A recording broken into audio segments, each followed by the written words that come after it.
یہ ہے New Zealand, Pacific ocean کے بالکل ساؤتھ میں اور آسٹریلیا سے قریباً 4000 کلومیٹر دور دنیا کا دوسرا سب سے پیسفل کنٹری۔ انڈیا اور پاکستان میں رہنے والے زیادہ تر لوگ میری طرح نیوزی لینڈ کو کرکٹ کی وجہ سے ہی جانتے ہیں، پر نیوزی لینڈ دنیا میں بہت زیادہ مشہور ہے، خاص کر کے اپنے بڑے بڑے ماؤنٹین رینجز، خوبصورت لیکس اور ہائی کوالٹی آرگینک فوڈ کی وجہ سے۔ آپ میں سے کچھ لوگوں کو آلریڈی پتہ ہوگا کہ مشہور movie Lord of the Rings کی شوٹنگ انہی وادیوں میں کی گئی تھی۔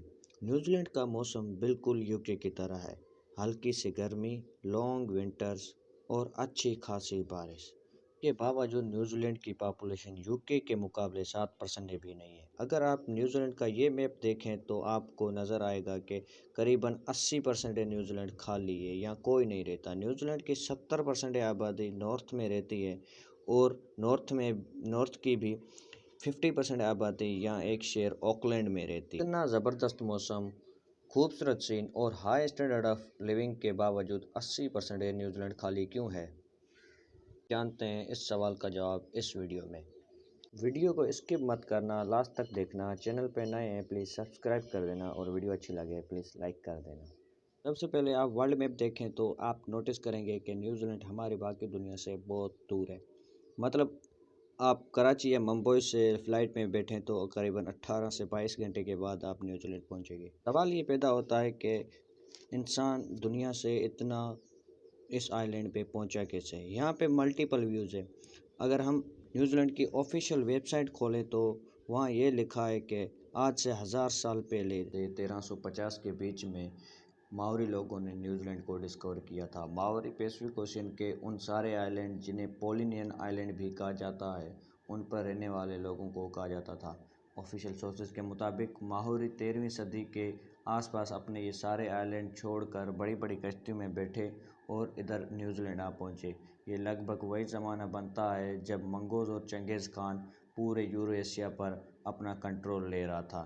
لیکن اب سوال یہ پیدا ہوتا ہے کہ یہ لوگ اپنے پرانے آئی لینڈ چھوڑ کر نیوزی لینڈ آئے ہی کیوں تھے؟ اس سوال کی کھوج لگانے کے لیے ہم نے ریسرچ کی تو کچھ آرٹیکل سے پتہ چلا کہ ماؤری اپنے ہسٹوریکل ریکارڈ میں تھوڑا سا ڈیفرنس ہے۔ ماؤری ٹریڈیشنل کے مطابق نیوزی لینڈ 13ویں صدی میں نہیں بلکہ اس سے بھی 500 سال پہلے اراؤنڈ 750 AD میں کوپے نام کے ایک ماؤری نے ڈسکور کیا تھا۔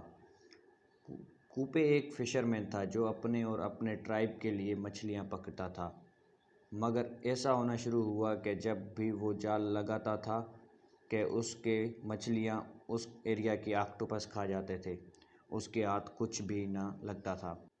اب کیونکہ ان کا مین فوڈ سورس تھا ہی مچھلی، تو کافی پرابلم کریٹ ہونا شروع ہو گئی۔ اس کا حل یہ نکالا گیا کہ کوپے اور اس کے کچھ ساتھی سمندر میں جا کر کسی اور آئی لینڈ کی کھوج لگانے کی کوشش کریں گے جہاں پر کھانے پینے کی اچھی سپلائی ہو۔ اسی کھوج میں کوپے اپنے ساتھ 20 سے 25 آدمی لے کر پیسفک اوشین میں اتر گیا۔ کچھ دن کے سفر کے بعد انہیں ایک بڑے پہاڑوں والا آئی لینڈ نظر آیا۔ یہ نیوزی لینڈ تھا، سی فوڈ، بھیڑ بکریاں اور پھلوں سے مالا مال آئی لینڈ جس پہ اور کوئی انسان نہیں تھا۔ کوپے اور اس کے ٹرائب کے لیے پرفیکٹ جگہ تھی۔ کوپے نے اپنے چند ساتھیوں کو واپس پولینین آئی لینڈ بھیجا تاکہ وہ باقیوں کو اس آئی لینڈ کی خبر دیں اور اس طرح نیوزی لینڈ پر ماؤری لوگ آباد ہونا شروع ہوئے۔ 17ویں صدی تک ماؤری لوگ سکون سے نیوزی لینڈ میں رہتے رہے اور دنیا سے دور رہنے کی وجہ سے ان کی نہ ہی کسی سے دشمنی تھی اور نہ ہی کسی سے خطرہ۔ یہ سب بہت جلد بدلنے والا تھا۔ یہ وہ وقت تھا جب ویسٹرن نیشن اپنی طاقت کو بڑھانے کے لیے پوری دنیا میں پھیل رہے تھے۔ ایکسپلورر کو بھیجا جا رہا تھا کہ وہ آئی لینڈ کنٹریز اور کانٹیننٹ کو ڈسکور کریں، ان پہ قبضہ کر کے یورپین کنٹریز اپنی پاور بڑھا سکے۔ اسی سلسلے میں ایک Dutch explorer Abel Tasman Pacific Ocean کے ساؤتھ میں کسی کانٹیننٹ کی کھوج میں نکلا تھا، بیکاز اس وقت یورپین کا خیال تھا کہ اس حصے میں کوئی کانٹیننٹ ضرور ہوگا اور اگر ایسا ہوا تو یورپین کنٹریز کے لیے بہت سے اپارچونیٹی کے دروازے کھول دیں گے۔ 1642 میں ٹیسمن نے نیوزی لینڈ کو ڈسکور کیا، مگر اس نے جب وہاں اترنے کی کوشش کی تو ماؤری لوگوں کے ساتھ اس کی خونی لڑائی ہوئی اور مجبوراً اسے بھاگنا پڑا۔ پھر 1769 میں ایک برٹش آفیسر جیمز کک اسی کانٹیننٹ کو دیکھتا ہوا نیوزی لینڈ آ پہنچا۔ ایک دفعہ پھر جیمز کے فوجیوں اور ماؤری لوگوں میں زبردست لڑائی ہوئی اور اس میں کئی ماؤری چیف بھی مارے گئے۔ جیمز کو واپس جانا پڑا، مگر اس نے اس بار نیوزی لینڈ اور اس سارے سفر کا ڈیٹیل میپ بنا لیا اور اسی میپ کے تھرو پھر 18ویں صدی میں یورپین اس آئی لینڈ تک پہنچنا شروع ہوئے۔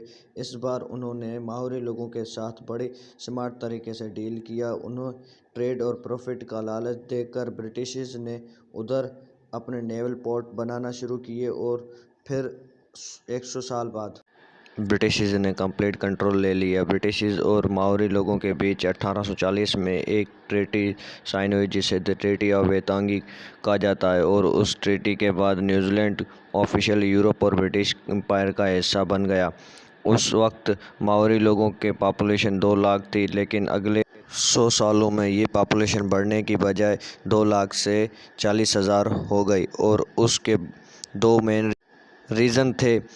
اصل میں جب یورپین لوگ ادھر آئے تو ان کے ساتھ وہ بیماریاں بھی ادھر آئی جو اس وقت یورپ میں عام تھی۔ پرابلم یہ تھی کہ ماؤری لوگوں میں اس ڈیزیز کی امیونٹی ڈیولپ نہیں ہوئی تھی، اسی لیے یورپین امیگریشن کے بعد لوکل ماؤری لوگ بیمار ہو کر مرنا شروع ہو گئے۔ دوسرا، 19ویں صدی میں نیوزی لینڈ ایک بہت وائلنٹ جگہ بن چکا تھا۔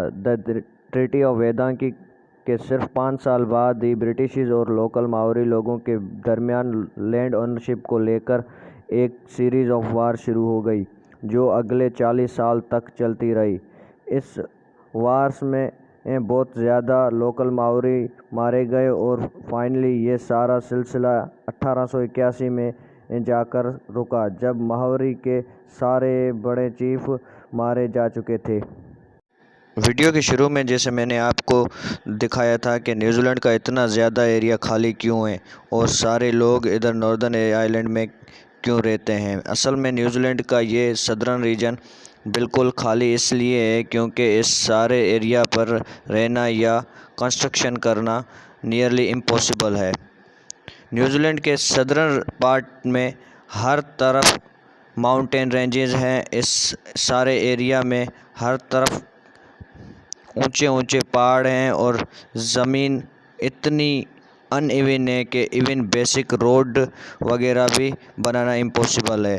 پہاڑوں کے اس طرف یہ ایسٹرن سائڈ میں زمین بہت ہی خشک اور انفرٹائل ہے جس کے وجہ سے یہاں پر اریگیشن وغیرہ بھی نہیں ہو سکتی۔ اسی لیے نیوزی لینڈ کی میجورٹی پاپولیشن ادھر ناردرن آئی لینڈ پر رہتی ہے۔ پاپولیشن شارٹیج کی اس مسئلے کو حل کرنے کے لیے نیوزی لینڈ گورنمنٹ نے ورلڈ وار 2 کے بعد امیگریشن پالیسی ریلیکس کی۔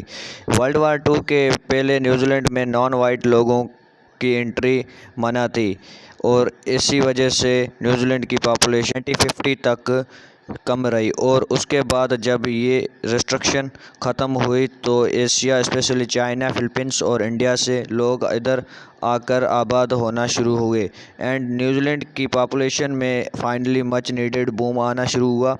آج نیوزی لینڈ کی پاپولیشن کا آلموسٹ 27% امیگریٹس یہ وہ لوگ ہیں جو نیوزی لینڈ سے باہر پیدا ہوئے تھے۔ بہت انٹرسٹنگ چیز یہ ہے کہ نیوزی لینڈ کی ساری agriculture industry animal meat export کرنے پر چلتی ہے۔